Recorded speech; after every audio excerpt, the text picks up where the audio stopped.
Alright, hey everyone, how's it going? So we're here for my first ever video on My Hero Academia, The Strongest Hero. Now this is going to be a first impression kind of video that I'm going to be doing as a blind player. And what I mean by a blind player is I have no prior knowledge of what this game is before I jumped into it myself. I didn't look at any Reddits, I didn't play the Japanese version, I've never looked at any YouTube channels or none of that. I'm literally playing this for the first time. For the past 2 days, I've just been playing and exploring on my own. I have not joined or looked at basically anything. The only thing I know is because I do follow their Twitter. The only thing I know about is the Endeavor problem, and I know to summon for Endeavor. That's pretty much the only thing I know about this game. Other than that, I have no idea. I don't know who's meta. I don't know who is the best in the tier list. I don't know any of this. So this is all my first impressions. I'm going to be going over some of the things that I do like. I'm going to be going over the things that I do not like. So first things first, I'm going to go into the stuff that I do like. The things that I do like is I really, really do like the gameplay. I'm going to go ahead and put gameplay up on the screen right here. As you can see, I really, really do enjoy the gameplay. It reminds me a lot of Honkai Impact 3rd. I don't know if you guys know what that game is. It's another game made by MiHoYo, who is famous for making Genshin Impact. Honkai Impact 3rd is kind of like a 3D, 2D kind of game. It kind of gives that same vibe as like a open world-ish kind of thing. Like, it's open world in the sense that you can walk around and you can do all this stuff, and it's a 3D fighting game. It looks really, really good, genuinely, especially on PC. If you're playing on BlueStacks with the max settings at 60 frames, it looks amazing.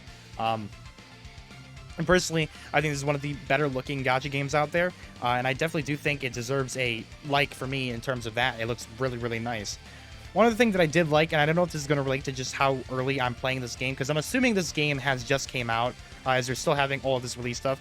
So if we check a look in all this stuff, there's a whole bunch of like daily sign-in, weekly rewards, login rewards, hero supplies, sponsorships.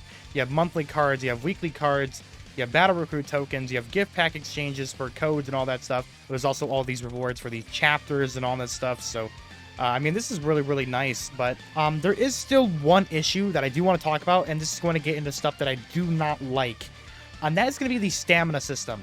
As you can see, I'm currently at 29 out of 120 stamina, and it takes about 5 minutes to recover 1 stamina. Okay, so 5 whole minutes for 1 single recovery of your stamina. So to recover all, for me, would take about 7.5 hours, right?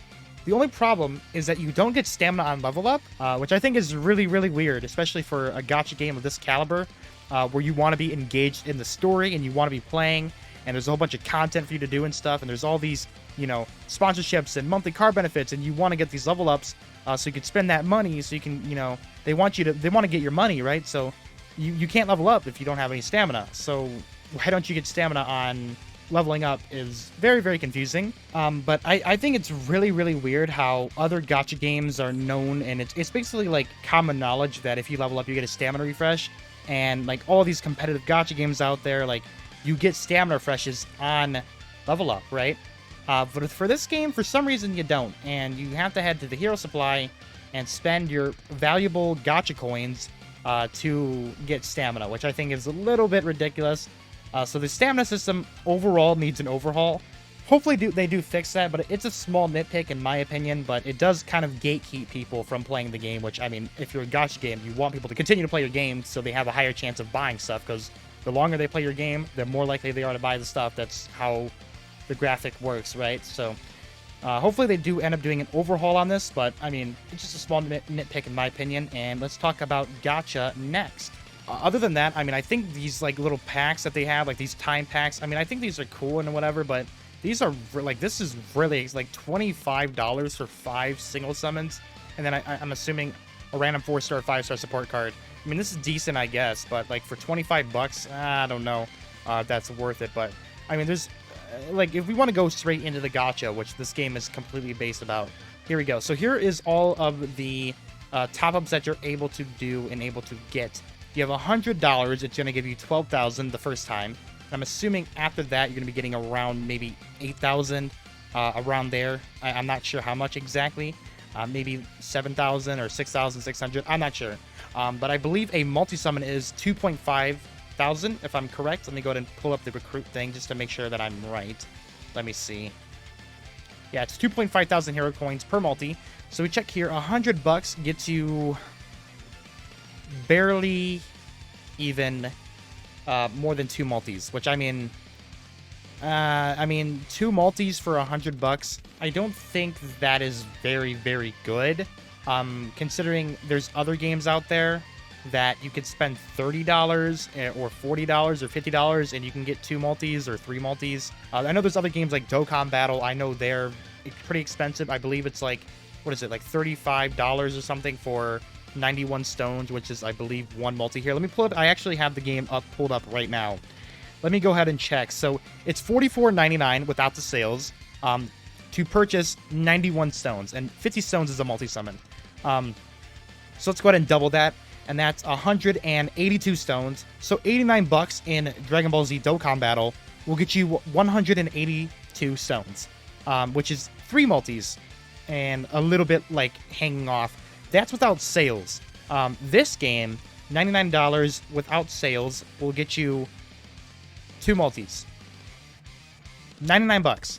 Like, I think Dragon Ball Z Dokkan Battle is in a very, very expensive gacha game. I think Dokkan Battle is one of the most expensive gacha games, but nothing come close to this game. Like, this game's prices they're pretty fucking redonkulous. I don't recommend anyone to ever top up hero coins in any of this stuff. Obviously, I say that now, but I bought like the $10 pack and the $5 pack, but I only did that just to get this top up bonus because I really wanted to get the rewards and stuff. But that's beside the point. I do think the top up bonuses do kind of help that heavy price gap, but I mean, 150,000 hero coins, dude. You got to be spending like $4,000 or $5,000 just to get the top up bonus. The top up bonuses are whatever. It's a nice little addition to have, but in terms of the hero coin top up in general, just to summon, I think these prices are outrageous. Even Dolphins, I don't recommend buying any of this shit. I think this is way too overpriced. Now that I take a look at it, this is really, really geared towards whales. I mean, you're able to buy the $100 pack for, 30 event tickets, chances of Endeavor shards. You're able to buy that 6 whole times, so that's $600. This right here is 50 times 6, so that's $300. So that's already $900 right here.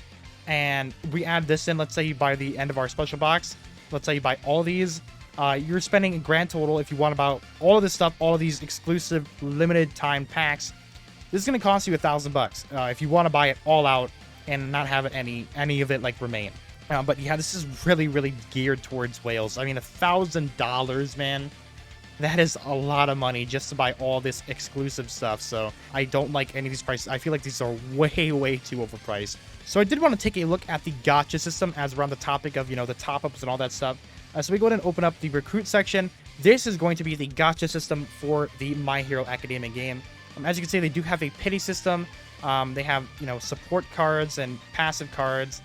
They have rate-ups for characters, as well as, here's the limited character, the Endeavor featured character. Now, let me see the rate-up. So it's 1.2% chance for an S rank, 3% for an A character, and 4% for a B character. But I think these rates are decent for the most part. You're guaranteed a memory shard at 91.8% of the time. And then if you get a character, it's more than likely going to be a B character. Or if you're semi-lucky, you're going to get an A character. Or if you're super lucky, you're going to get an S rank appearance rate character. The rates are decent. I do want to check this banner. I believe this one, yeah, same rates, 1.2%, but you're guaranteed, if you get an S rank character, you're guaranteed Endeavor, which I think is very, very cool. I think this is this is the Todoroki rate-up banner, which I think is decent. I mean, other than that, I would think the gacha system is okay overall, and the pity system is okay, but I think the prices for the coins, I think, are just a little too outrageous in my opinion. I think the gameplay is really, really fun.